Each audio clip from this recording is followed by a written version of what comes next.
Hey guys, I'm Chad Hoover and welcome to today's video where we're going to talk about dressing for fishing in the cold for kayak fishing. So before we jump into today's video, I got to give a big shout out to the folks at NRS for making this Performance Matters series possible.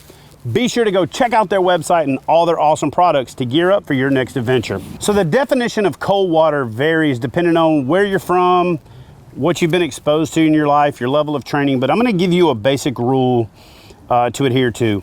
The purpose of this video is to prepare you to be safe, to come back home alive, and to be comfortable while you're out on the water. So we want to talk about comfort, but we also want to focus on safety. So one of the primary things that you need to consider is what I like to call the rule of 120. Okay, the rule of 120 is if the air temperature and water temperature add up to 120, you're okay without anti-exposure gear. Now you should consider wind chill and some of those other things, but by and large, if the air temperature and water temperature add up to 120, you should be okay without a dry suit or full anti-exposure. Now, I like to be encouraging, but at the same time, not condescending or degrading to people. So I really want to tell you this, to the maximum extent possible, if you want to adhere to the rule of 120, if it doesn't add up, you should be wearing a dry suit. You should be wearing anti-exposure. But I'm also a realist and understand that most of you guys are not going to do that. So let me help you prepare for what you can do. There's 3 things that you should do if you cannot wear a dry suit. If you say, oh, Chad, I'm too big to wear a dry suit. They don't make it in my size. They're too expensive. Whatever other reason there is out there. There's 3 things you should do. Make sure someone knows exactly where you're fishing, how long you're going to be there, and when you plan to return. Fish with a group of people and stay within sight of each other, and never go further away from shoreline than a casting distance, because in cold water, that's about how far you can actually swim.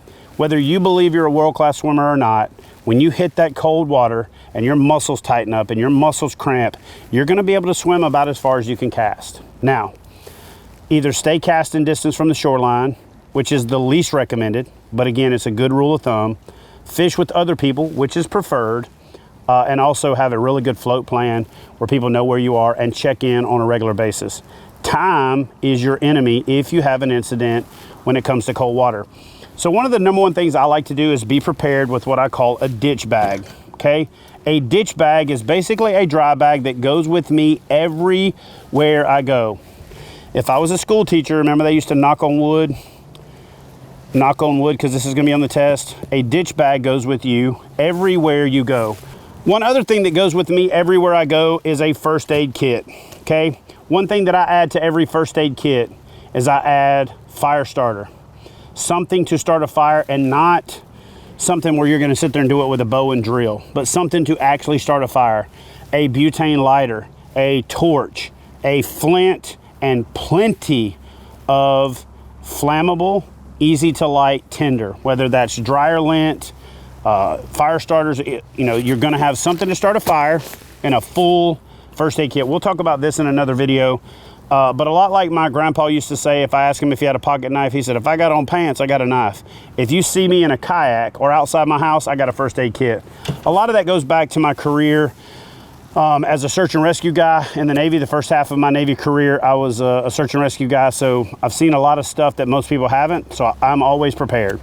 The thing about a ditch bag is, this is not the clothes you're wearing, okay? This is not something that's interchangeable. If you take a ditch bag and you start putting your stuff in and out of it, inadvertently you're going to leave it open between changing clothes, and when you have to have it, when you need it the most, it's not going to be there. So a ditch bag is a bag you never open unless you absolutely have to have it. Again, I'm going to knock on wood. You do not use this ditch bag except for in case of emergencies. And there's 3 things you really need in there. You need base layer, okay? One thing that I'm going to tell you is the best base layer in the world is some type of micro fleece. This micro fleece is the most bang for the buck. It's going to have wicking properties and warmth properties. If it's really cold, take a couple of these, but a wicking layer is usually what you have closest to your skin. I almost always wear that, but it is going to do nothing for you for warmth. and it's gonna do nothing for you for getting you dry.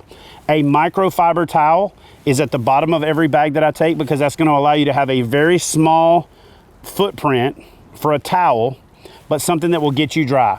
The number one thing you need to do to avoid hypothermia, if you happen to end up in the water, is to get dry and then get some warm clothes on, and fleece packs the most bang for the buck.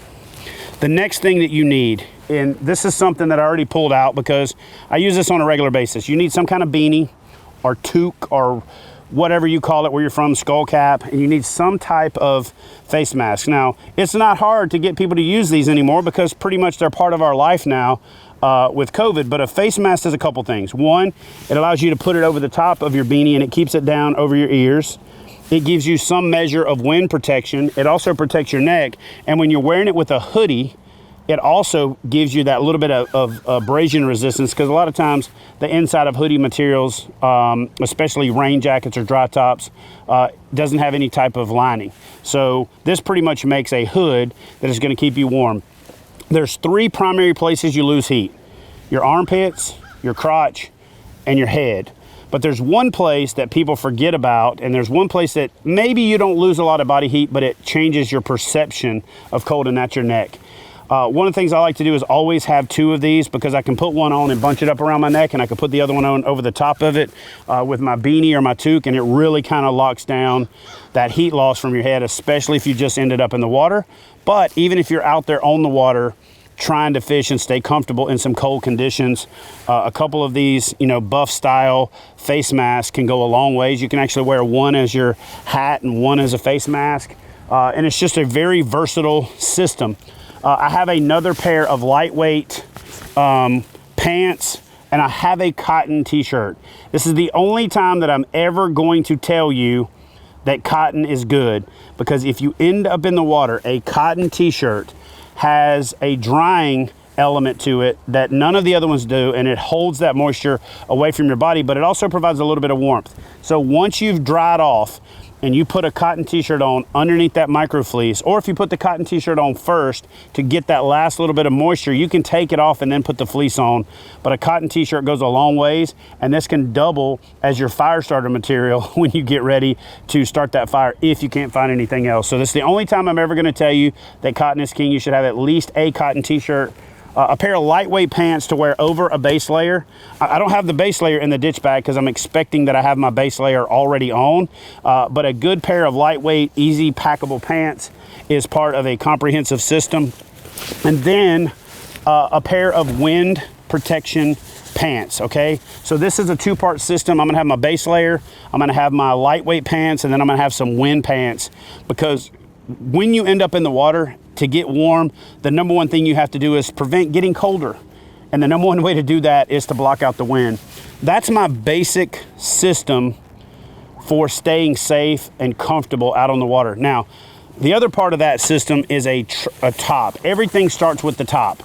I'm not gonna jump into the waders and the things that you should wear, but you should wear some type of waterproof waders. There's myths out there that say if you wear chest waders and you get in the water, they're gonna fill up and you're gonna sink and be pulled underwater. A good buddy of mine named Jim Salmons disproved that a long time ago. A lot of people have over the years disproved that. Pretty much the water is gonna evacuate all the air if you go in feet first. Now, if you go in head first and the air gets caught in your feet, that's a different story, but figure the odds of that. So the foundation of any system for fishing cold weather is a good pair of waders or bibs, and those bibs need to be waterproof. Now, when you wear those waterproof bibs, not the bibs that just protect you from the wind, because if the feet's open and the water comes up from the bottom, that doesn't do any good. Either neoprene feet or wader feet that keep the water out. Put a base layer on under that. Your bibs come up to here. You put your jacket on over the top of that. It goes down to here. When you put your PFD on and you cinch the waistband up on a lot of these jackets and you connect the system together with the drawable waistband and this tackiness right here, for the most part, it creates what I like to refer to as a poor man's dry suit, okay? You're gonna have your waders, you're gonna have your dry top, and then you're gonna have your PFD on over the top of it, cinched down. Now, a lot of times I wear my PFD loose. I like to flex. If it catches on something, I don't like to inhibit my movement, and I'm a big dude, okay? But when I'm fishing in colder weather, I'm using my PFD to turn my dry top and my dry pants or my bibs into a semi-dry suit, or what we like to call a immersion suit. What's gonna happen is if you fall in the water, you'll get a little bit of water down your neck, but once you're floating head right up, you don't have that much water in your waders, you get to shore, you get a fire built, you change your clothes, you're gonna be good to go. But the one thing that I will tell you is worth its weight in gold is get a jacket that has a cuff in the sleeve.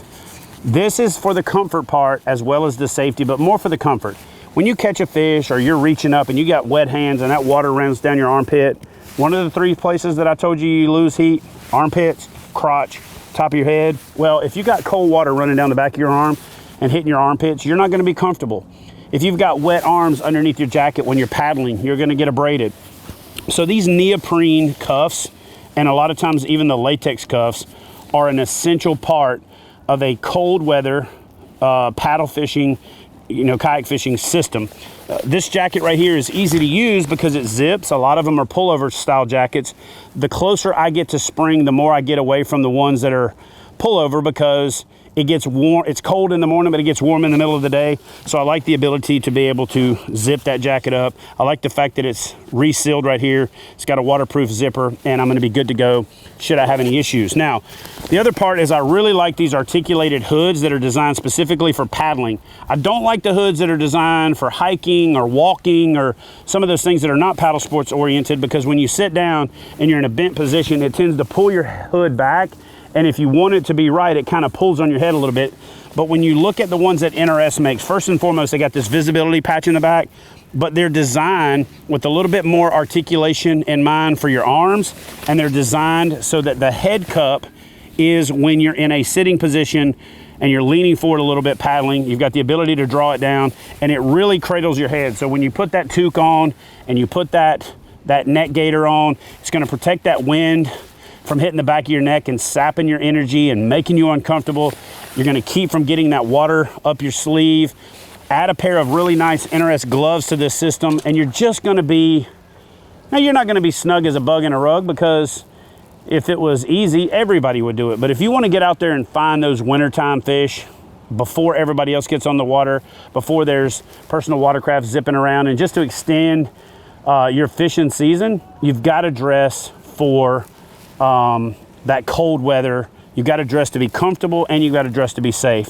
Again, I don't want to be a Debbie Downer here and tell you that you have to have a dry suit. If in any way possible, it's a value proposition to where you get out enough in cold weather that you can invest in a dry suit. There's nothing better than a dry suit. But I'd rather you have something and be safe. The other thing that's cool about bibs and interchangeable tops is you've got the ability to use your base bibs, and as the season progresses, you can go from a thicker, heavier jacket to a little bit more lightweight jacket that's not as aggressive as the conditions start to improve. And so I've always got these with me. One of these jackets or the other is always in my ditch bag. So I call it a go bag. A lot of people call it a ditch bag. A ditch bag is something that you need just in case you have to ditch an airplane. And in our case, in case you flip your kayak and you end up having to either get back in the kayak and paddle back, or spend the night on the bank somewhere if you happen to get separated from your kayak. Again, guys, paddle with friends, put together a bulletproof float plan, or stay within casting distance. Absolutely, anti-exposure is the #1 deal. Or how about this? Just wait until the air temperature and water temperature warm up in the middle of the day. You don't have to be out there at daylight. Stay within casting distance of the shore, but create a modular system that makes everything interchangeable so you can be more comfortable more of the time. Fishing is about 95% mental. And if you're not comfortable, you're not confident. And if you're not confident, you're not catching. All right, guys, so that's gonna do it for today's video. I hope you liked this overview of dressing for cold water fishing. Again, please do me a favor and head over to the folks at NRS. Check out their website. Check them out on socials, NRS, NRS Fishing, NRS.com. And look, we couldn't do these great videos and bring you all of this great content if it wasn't for the support of our awesome sponsors. So be sure to go out and check out their website, check out their product line, and do me a favor, help support those who support us.